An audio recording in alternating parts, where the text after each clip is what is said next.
हमारे साथ प्रोफेसर सिंह भी, अमित सिंह भी लगातार जुड़े हुए हैं। प्रोफेसर सिंह, आपको क्या मेजर टेक अवे यहाँ पर नजर आए हैं? देखिए, जो मेजर टेक अवे हैं, जो उन्होंने अपनी इलेक्शन स्पीच में लगातार बोला था कि वो चाहते हैं, वो कह दिया। प्लस अमेरिका का जो इंटरनल सिचुएशन है, वहाँ पे उन्होंने बोला कि अनफेयर मीन्स ऑफ वेपनाइजेशन, जो अमेरिका की सोसाइटी में बंदूकें आराम से मिल जाते हैं, उसके खिलाफ गन कल्चर पे भी लगाम लगाएंगे। ट्रांसजेंडर की बात उन्होंने की। उन्होंने बोला कि हमें जो एनर्जी रिसोर्सेस है, थर्ड जेंडर खत्म, यानी कि अब मेल खत्म नहीं होगा, बट जो एक अनफेयर एडवांटेज उनको दिया जाता था, उस पे वो थोड़ा लगाम लगाने की बात करेंगे। जो एक वोकिज्म है, वो कल्चर की बात होती है, तो कहीं ना कहीं उसको वो लगाम लगाएंगे, ऐसी पूरी उम्मीद है। और जो अंतर्राष्ट्रीय आतंकवादी संगठन है, उन पे भी लगाम लगाने की बात की है।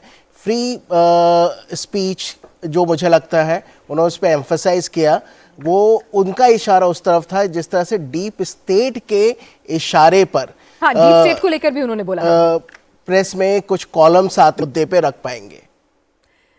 तो यहाँ पर क्या कुछ big takeaways professor Shweta Singh ji आपको होगी? तो दुनिया में बहुत कुछ बदलने वाला है। अमेरिकन एक्सेप्शनलिज्म, जो वो अमेरिका फर्स्ट की बात कर रहे हैं या अमेरिका ग्रेट की बात कर रहे हैं, उसमें एक एम्फेसिस है जो कि है एक्सेप्शनलिज्म। नाउ ये एक्सेप्शनलिज्म शब्द है, जब हम अमेरिकन हेलो जी, मैं आपको सुन पा रही हूँ। हेलो पूर्णिमा जी, मैं आपको सुन पा रही हूँ। हाँ जी, तो अगर हम अमेरिकन एक्सेप्शनलिज्म की बात करें तो जी, हेलो जी श्वेता जी, मैं आपको सुन पा रही हूँ।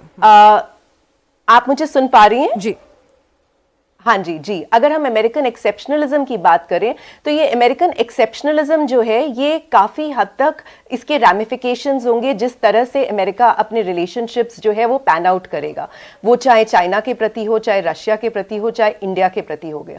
तो ये जो की वर्ड है, अगर हम अमेरिकन एक्सेप्शनलिज्म और अमेरिकन फर्स्ट को देखें, आई थिंक ये हमें बहुत केयरफुली देखना पड़ेगा, क्योंकि रशिया भी एक्सेप्शनलिज्म की बात करता है, चाइना भी एक्सेप्शनलिज्म की बात करता है टू अ ग्रेट एक्सटेंट, अब इंडिया भी एक्सेप्शनलिज्म की बात करता है और टर्की भी एक्सेप्शनलिज्म की बात करता है। तो आई थिंक अगर हम ये एक्सेप्शनलिज्म का आइडिया देखें, ये कैसे रीशेप करता है ग्लोबल हायरार्कीज को, ये कैसे शेप करता है वर्ल्ड ऑर्डर को, ये बहुत ही हमें क्लोजली वॉच करना पड़ेगा।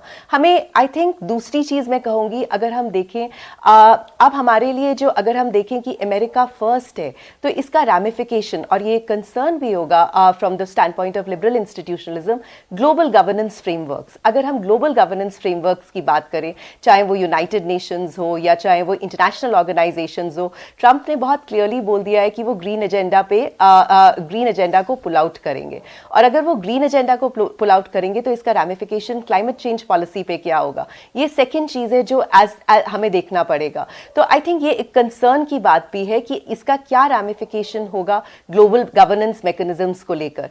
तीसरी चीज जो मैं कहूंगी कि जहां पर एक होप है, but that is also something that we really need to see कि ये कैसे ट्रांसलेट होता है। ट्रंप ने बहुत क्लियरली कहा है कि हमारी जो सक्सेस है, हम इससे नहीं मेजर करेंगे कि हम कितने बैटल्स जीत रहे हैं, not from the battles that we win but the wars we end. Now यहां पर जो है ये एक बहुत ही अहम मुद्दा है वेस्ट एशिया के प्रति। हम देख रहे हैं कि सीजफायर डील जो है इन प्लेस है, इसी तहत हमें देखना होगा कि यूक्रेन की फंडिंग क्या विड्रॉ होगी एंड दैट वेज क्या वॉर की एंडिंग होगी। तो ये एक तीन पहलू हैं जो हमें बहुत क्लोजली मॉनिटर करने पड़ेंगे। इसमें कुछ कंसर्न्स भी हैं और ये कैसे हमारे आने वाले आइडिया ऑफ ग्लोबल को शेप करेगा, उसके तहत हमें बहुत केयरफुली इसको वॉच करना पड़ेगा। बिल्कुल। बेजर त्रिपाठी, यहाँ पर ट्रंप जो है अमेरिका फर्स्ट पॉलिसी पर आगे बढ़ेंगे, ये तो समझ में आता है, लेकिन अब उनके दोस्त कौन होंगे इस पॉलिसी को आगे बढ़ाने के लिए? चीन को तो सख्त संदेश दे दिया, भारत को कितनी उम्मीदें रखनी चाहिए? देखिए, भारत को भी एक छुपा हुआ संदेश है, क्योंकि ट्रंप के पहले कार्यकाल में ही उन्होंने जाते जाते भारत के 28 उत्पादों पर वो टैरिफ बढ़ाने का ऐलान कर दिया था। तो शायद वही करेंगे, लेकिन मुझे लगता है कि अभी ट्रंप के मित्रों में भारत एक होगा, क्योंकि भारत के साथ मित्रता जो है स्टेडीली रिलेशंस चले आ रहे हैं 2008 से, और उसको ट्रंप नहीं डिस्टर्ब करना चाहेंगे। दूसरी चीज़, ठीक है, वो अपने कुछ यूरोपियन यूनियन के दोस्तों को साथ में लेके चलेंगे, लेकिन कहाँ तक ले चल पाते हैं इसका कोई ठिकाना, इसका कोई कुछ कहा नहीं जा सकता, क्योंकि उन्होंने कई बार यूरोपियन यूनियन को क्रिटिसाइज़ किया है जी। और ख़ास तौर से इस संदर्भ में क्रिटिसाइज़ किया है कि यूरोप अपना युद्ध खुद नहीं लड़ रहा है, हमसे लड़वा रहा है। नाटो में इनका कंट्रीब्यूशन भी कम है। हाँ, तो ये चीज़ें होंगी।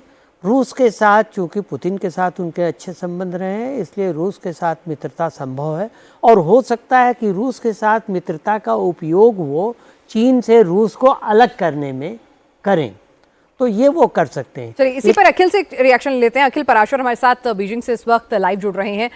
अखिल, जो बात मेजर त्रिपाठी ने कही, आप उससे इत्तेफाक रखते हैं कि जो पर्सनल कमराडी है दोनों राष्ट्रीय अध्यक्षों के बीच में अच्छे रिश्ते बनेंगे और चीन और रूस की दूरी बढ़ाने की कोशिश यहां पर होगी डिप्लोमेटिकली?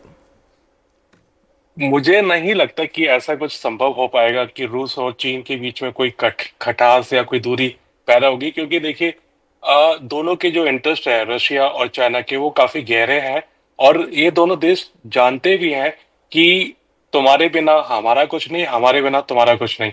तो इसको चीज को लेते हुए रशिया और चाइना के जो, और हमने पिछले कुछ समय से जो देखा है कि इनके जो रिश्ते और ज्यादा मजबूत हुए हैं रशिया और चाइना के, तो मैं इस बात से बिल्कुल भी इत्तेफाक नहीं रखता कि ऐसा कुछ होने वाला है फ्यूचर में कि दोनों देशों के बीच में कोई खटास या कोई टकराव ऐसा टाइप का कुछ बने।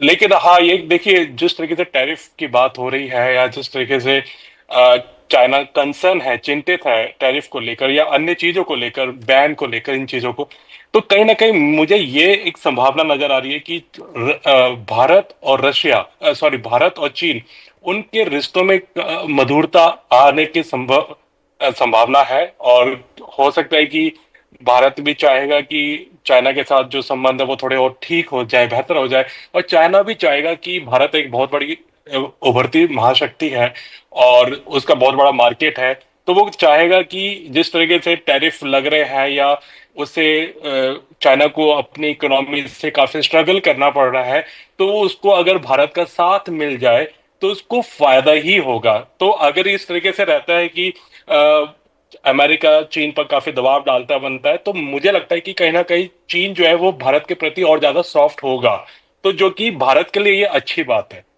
चलिए, तो आपको लगता है कि अमेरिका जो कोशिश करे रूस और चीन के रिश्तों को जिस भी दिशा में ले जाने की, लेकिन उसका असर जो है वो भारत और चीन के रिश्तों पर जरूर पॉजिटिवली पड़ेगा। लेकिन यहाँ पर क्या कुछ एशियन रीजन में डायनेमिक्स, कर्नल अग्रवाल, चेंज होते हुए आपको नजर आ रहे हैं, खासतौर से पाकिस्तान के लिए, बांग्लादेश के लिए? हाँ बिल्कुल, अभी आप देखिए जो इन्होंने स्पीच दिया है उसमें सिक्योरिटी का एंगल बहुत बड़ा है और आरजू मैडम ने बोला है कि भाई पाकिस्तान में बहुत पॉजिटिवली इसको नहीं देखा जा रहा है, बिकॉज ट्रंप का जो एक ट्रांजैक्शनल रिलेशनशिप रहा है सबके साथ, उसमें पाकिस्तान कई बार फेल हुआ है। और ट्रंप ने जो अपने स्पीच में बोला है regarding fundamentalist and Islamist terrorism, उसके तहत बांग्लादेश के ऊपर मुझे लगता है कि अब काफ़ी स्ट्रॉन्ग हैंडल हो सकता है यूएस का। और मुझे नहीं लगता कि मोहम्मद यूनुस जो कह रहे थे कि 4 साल अभी वो रहेंगे और उसके बाद इलेक्शंस होंगे, उतना टाइम यूएस देगा बांग्लादेश को अपने इंटरनल डायनेमिक्स को सुधारने के लिए। सिक्योरिटी के बारे में मैं एक और चीज़ बोलना चाहूँगा जो कि काफ़ी कॉन्ट्राडिक्टरी है। एक तरफ जो बोल रहे हैं कि भाई मैं युद्ध ख़त्म करना चाहता हूँ कहीं पे और युद्ध आगे बढ़ना नहीं चाहिए, दूसरी तरफ वो कह रहे हैं कि मैं पनामा कैनाल के ऊपर अपना अधिकार दोबारा स्टैब्लिश करूँगा।